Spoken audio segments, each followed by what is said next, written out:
Não só isso. A senadora presidente do Partido dos Trabalhadores vai a uma reunião dos BRICS para difamar, caluniar, desmerecer as instituições brasileiras. Não é admissível que, de novo, não encontrando eco em nosso país, para aquilo que foi submetido a um processo dentro da lei, do Estado Democrático de Direito, o ex-presidente da República, ele não está na prisão em Curitiba por não ter cometido nada. Ele não está lá por ser inocente, senador Coaraci, que preside essa sessão. Ele está lá porque houve um processo e outros virão na sequência. A Lava Jato continua. O saque na Petrobras continua sendo investigado. Agora mesmo a Operação Lava Jato encontra mais indícios sérios de corrupção na Petrobras. E a senadora vai aos BRICS para dizer para os BRICS que tudo vai ser destruído, que tudo o que foi acordado com os BRICS não vai ser feito pelo novo governo, que sequer assumiu. É um desserviço, um descrédito às nossas instituições, um descrédito ao Congresso Nacional, um descrédito ao Supremo Tribunal Federal, há um descrédito à Justiça nas diversas instâncias, ao Ministério Público, à Polícia Federal, a todas as instituições que aqui, como Estado de Direito, uma democracia que completou 30 anos de uma carta revolucionária do ponto de vista social, a Carta Cidadã. Eu tenho abordado aqui algumas questões relacionadas às críticas que o partido que esteve no governo até 2016 faz sobre prejuízos à classe trabalhadora brasileira. E tenho abordado aqui também que quem diz defender os trabalhadores mais maltrata os trabalhadores. E eu queria trazer aqui, novamente, o tema dos aposentados dos fundos de pensão complementares das estatais. Petrobras, Banco do Brasil, Caixa Federal, Correios. Um texto de Almir Papalardo, no Brasil para Valer, faz uma espécie de oração, os aposentados e as festas de fim de ano. E num dos trechos desta longa mensagem a esses aposentados, ele diz: quanto mais degraus o homem puder subir, melhor e mais prazerosa será a sua existência na face da terra. Este ciclo natural da vida, vivido por todos os cidadãos, não é permitido, por culpa dos poderes públicos, que seja estendido também aos esquecidos velhinhos e velhinhas, aposentados e pensionistas, senadora Thaídes, cuja aposentadoria ou pensão transformou-se num cruel castigo, longe de ser uma merecida recompensa, como era outrora, mentirosamente prometido aos trabalhadores. Mentirosamente prometido aos trabalhadores. Almir Papalardo. E ele segue: esses aposentados são relegados a uma expectativa de vida inferior, sem proteção dos mais poderosos, sendo sempre descartados por não constarem mais dos planos dos governos. Não são mais vistos com bons olhos por receberem de aposentadoria um salário mínimo e alguns até mais do que um piso pago pela Previdência. E eu quero dizer que, precisamente, os aposentados dos fundos de pensão. Eu recebi de uma aposentada, por esse sistema de aposentadoria complementar, uma carta dizendo que ela terá que trabalhar mais 4 anos para pagar o rombo criado no fundo de pensão Petros. E o que ela teria que receber, um total de R$ 15.973,72, porque ela pagou exatamente para ter uma aposentadoria melhor. Ela veio contribuindo desde que entrou na empresa, 30, 35 anos, ela pagou para ter este valor. As pessoas vão dizer, mas ela pagou. Porque essa é uma aposentadoria complementar, não é do INSS. Ela pagou por isso. Sabe quanto ela vai receber, senador? Sabe quanto? agora em novembro, R$ 3.240.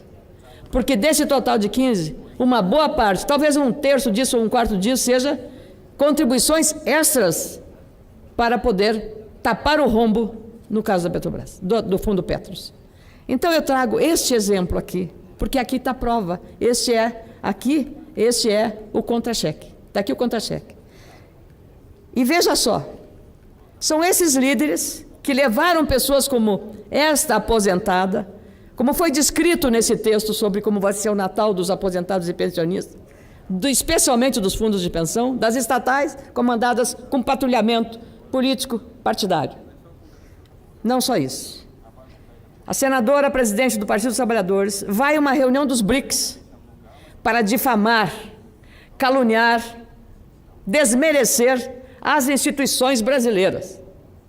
Não é admissível que, de novo, não encontrando eco em nosso país, para aquilo que foi submetido a um processo dentro da lei, do Estado Democrático de Direito, o ex-presidente da República, ele não está na prisão em Curitiba por não ter cometido nada. Ele não está lá por ser inocente, senador Guaraci, que preside essa sessão. Ele está lá porque houve um processo e outros virão na sequência. A Lava Jato continua. O saque na Petrobras continua sendo investigado. Agora mesmo a Operação Lava Jato encontra mais indícios sérios de corrupção na Petrobras. E a senadora vai aos BRICS para dizer para os BRICS que tudo vai ser destruído, que tudo o que foi acordado com os BRICS não vai ser feito pelo novo governo, que sequer assumiu. É um desserviço, um descrédito às nossas instituições, um descrédito ao Congresso Nacional, um descrédito ao Supremo Tribunal Federal, há um descrédito à Justiça nas diversas instâncias, ao Ministério Público, à Polícia Federal, a todas as instituições que aqui, como Estado de Direito, uma democracia que completou 30 anos de uma carta revolucionária do ponto de vista social, a Carta Cidadã, levantada pelo deputado Ulisses Guimarães. Esta carta está em vigor. Esta carta que garante os direitos civis, garante os direitos da ampla defesa, que foi conferido ao ex-presidente da República. E não me dá nenhuma alegria falar sobre esse tema. Não gostaria que o presidente estivesse no cárcere.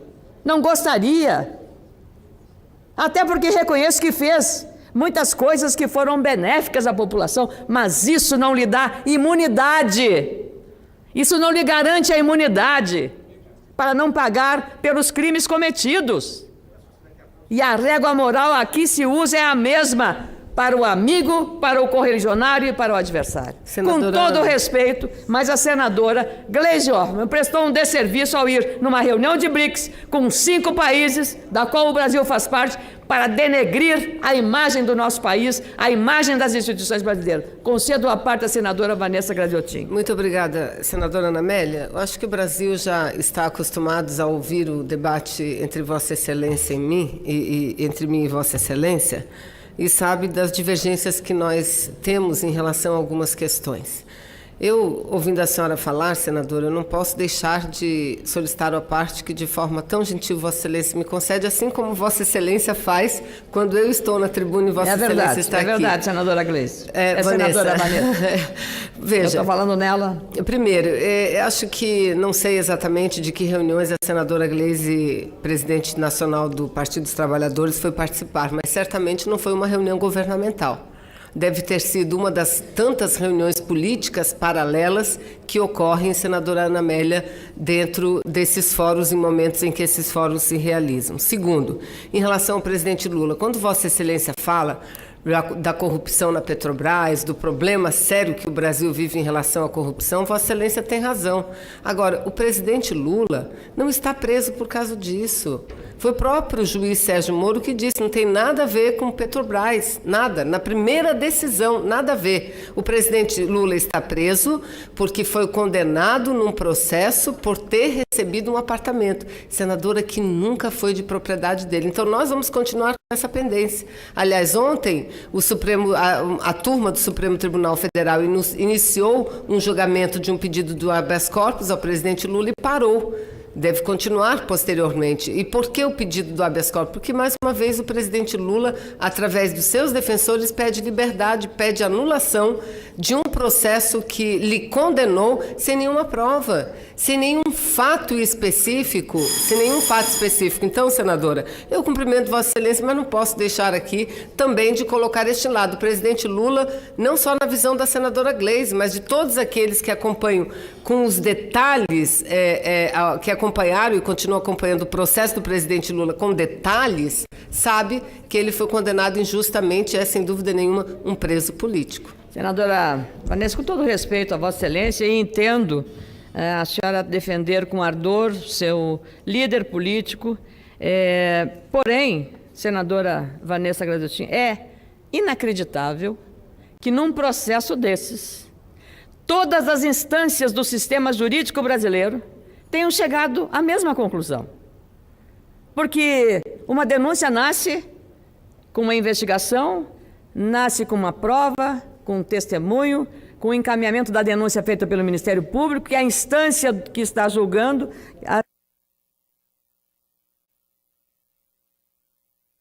instância do Judiciário lá em Curitiba, que vai para o Supremo Tribunal Federal, que distribui para vários ministros. E aí há também, entre os ministros da Suprema Corte, algumas divergências, mas há uma votação, e essa votação prevalece com respeito à maioria. Então, não seria razoável que esta condenação não tivesse fundamentada em aspectos jurídicos consistentes de provas testemunhais, de provas materiais, de depoimentos, de tudo que foi necessário para consolidar e confirmar uma condenação que representou a prisão lá em Curitiba. Então, respeitosa, eu sempre tenho sempre mantido uma posição respeitosa de fazer o contraditório. O que foi a senadora aqui foi o contraditório. O ponto de vista dela, mas eu contra-argumento com essa sustentação, com essa argumentação. E concedo a parte ao senador Ataídes Oliveira.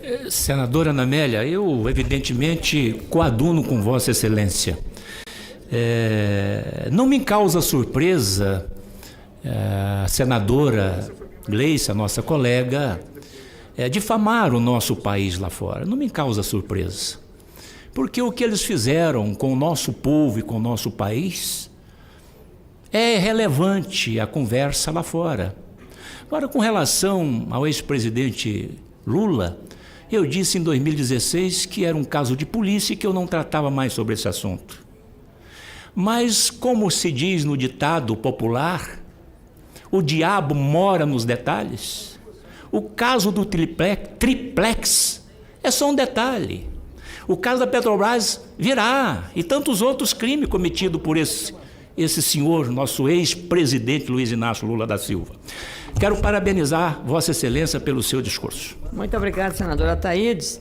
Aliás, para quem se deu ao trabalho de ler a colaboração premiada e o depoimento de uma das figuras mais próximas do poder, foi o coordenador da campanha de Lula e foi ministro-chefe da Casa Civil de Dilma, o senhor Antônio Palocci. Talvez a pessoa que tenha maior conhecimento e maior vivência de tudo que foi feito, senador Eduardo Braga, feliz aniversário também por Vossa Excelência, de tudo que foi feito nessa gestão. Antônio Palocci. Não dá para desprezar, não dá para desconhecer, não dá para desqualificar essa testemunha. Antônio Palocci é uma das figuras mais importantes no núcleo duro do poder. E é preciso prestar atenção, porque ele foi multado em 10 milhões de dólares. Já pagou. E agora tem mais 10, serão 20 milhões de dólares. É uma dinheirama sem tamanho. É uma dinheirama, senador, que daria para fazer quantas escolas, quantos hospitais, quantas viaturas para a polícia, quanta coisa seria relevante fazer para essa gastança desenfreada pelo apetite, pela dominação e pelo poder. Simples assim. Triste assim. Mas não me dá nenhuma alegria de vê-lo preso. Não me dá. Falo aqui, vou lhe dizer sinceramente. Triste porque o nosso país, por outro lado, ao ver isto, que a lei não é boa para uns e ruim para outros. A lei, pela primeira vez com a Lava Jato, está sendo igual para todos. Olha os matizes que estão envolvidos na Lava Jato, de A a Z, de todos os partidos. E podem também já dizer, o seu partido, senadora, também não tenho preferência por pessoas que tenham cometido corrupção. Todos precisam serem julgados da mesma forma, senador. Assim é a justiça divina, assim é a justiça dos homens. Todos são iguais perante a lei. Não é porque é rico ou porque é pobre. O rico pode se defender mais. Não, hoje a Lava Jato teve uma régua para mostrar no mesmo padrão de combater a criminalidade.